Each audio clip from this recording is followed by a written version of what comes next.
નમસ્કાર દર્શક મિત્રો, આપ જોઈ રહ્યા છો નવજીવન ન્યૂઝ. હું છું સાર્થક પટેલ ને વાત કરીએ સુરત શહેરના સાયબર ક્રાઇમ સેલ એ લોન આપવાના બહાને લોકો પાસેથી પ્રોસેસિંગ ફી લઈ છેતરપિંડી આચરતા કોલ સેન્ટરનો પર્દાફાશ કર્યો છે. સાયબર ક્રાઇમ સેલે મળેલી ખાનગી બાતમીના આધારે પરત પટેલ વિસ્તારમાં આવેલી LA સિટાડેલ કોમ્પ્લેક્સ ખાતે રેડ કરવામાં આવી હતી. અહીં એપિક ફાઇનાન્શિયલ સર્વિસ તથા ચૌહાણ બ્રધર્સ ફાઇનાન્શિયલ સર્વિસ નામથી ઓફિસ ચલાવવામાં આવતી હતી અને ઓનલાઈન લોનના નામે ઠગાઈ કરવામાં આવી રહી હતી.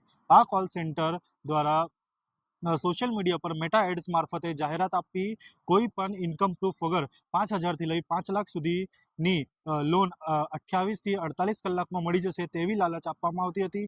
જાહેરાતના આધારે મળેલા લીડ ડેટાના ટેલિકોલરોના આપવામાં આવતા હતા. ટેલિકોલરનો લોન લેવા ઈચ્છુક લોકોને સંપર્ક કરી લોન પ્રોસેસિંગના બહાને ડોક્યુમેન્ટ માંગતા અને 799 થી 999 તેમજ ત્યારબાદ 3,799 થી લઈ 3,999 સુધીની રકમ QR કોડ મારફતે આરોપીના બેંક એકાઉન્ટમાં જમા કરાવતા હતા.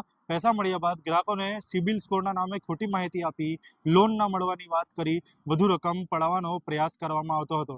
તપાસમાં જુલાઈ 2025 થી અત્યાર સુધી 10 લાખથી વધુની છેતરપિંડી આચરેલી હોવાનું સામે આવ્યું છે. ગત તારીખ 28 જાન્યુઆરી 2026ના રોજ કરવામાં આવેલી રેડ દરમિયાન મુખ્ય આરોપી પ્રવીણ કેશુભાઈ ચૌહાણની ધરપકડ કરવામાં આવી છે. જ્યારે તેની સાથે નમન મનસુખભાઈ ચૌહાણ હાલ નાસ્તો ફરતો હોવાનું જાણવા મળ્યું છે. આ મામલે સાયબર ક્રાઇમ પોલીસ સ્ટેશનમાં સુરત શહેરના ગુનો નોંધવામાં આવ્યો છે. આરોપીએ સામે ભારતીય ન્યાય સંહિતા 2023 તથા ઇન્ફોર્મેશન ટેકનોલોજી એક્ટ હેઠળ કાર્યવાહી કરવામાં આવી રહી છે. સાયબર ક્રાઇમ સેલ દ્વારા નાગરિકોને અપીલ કરવામાં આવી છે કે ઓનલાઈન લોનની લાલચમાં આવી અજાણ્યા વ્યક્તિઓને પૈસા ટ્રાન્સફર ન કરે અને શંકાસ્પદ પ્રવૃત્તિ જાણ તો તાત્કાલિક પોલીસનો સંપર્ક કરે.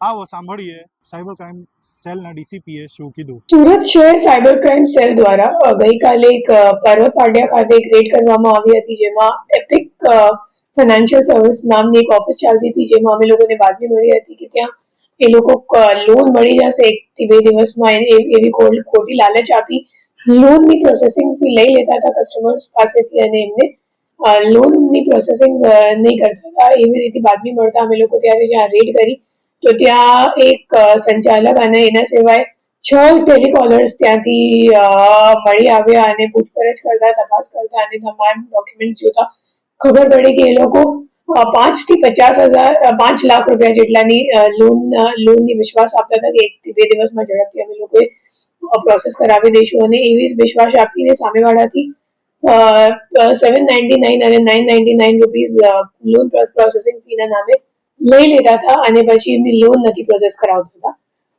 એ જે ટેલિકોલર્સ છે એમને દર દિવસની ટાર્ગેટ્સ આપવામાં આવતી હતી અને એ માહિતી એ લોકોએ મેટા એડ્સમાં એડ ચલાવીને કલેક્ટ કરતા હતા. તો જે લોકોને લોન ઇન્ક્વાયરી કરવી હોય એ લોકો એડ પર ક્લિક કરે અને એડ પર ક્લિક કરવાથી તમારું નામ અને નંબરનું ડેટા એ લોકો પાસે પહોંચી જાય અને પછી એ લોકોની લિસ્ટ બનાવીને એ લોકો તમામ ટેલિકોલર્સ વચ્ચે વેચણી કરી બધાને ટાર્ગેટ આપવામાં આવતી હતી કે તમારે આજે 100 કોલ કરવાનું છે કે 200 કોલ કરવાનું છે અને એ મુજબ આખી પ્રક્રિયા ચાલતી હતી છેલ્લા 6-7 મહિનાથી. કેટલા આરોપી અત્યારે એક જ આરોપી પકડાયો છે અને બીજો જે આરોપી છે એ હાલ નાસ્તો કરતો છે. બેઝિકલી જે આરોપી છે એ અગાઉ એક જગ્યા કામ કરેલું છે અને એને ખબર પડી ગઈ કે કેવી રીતે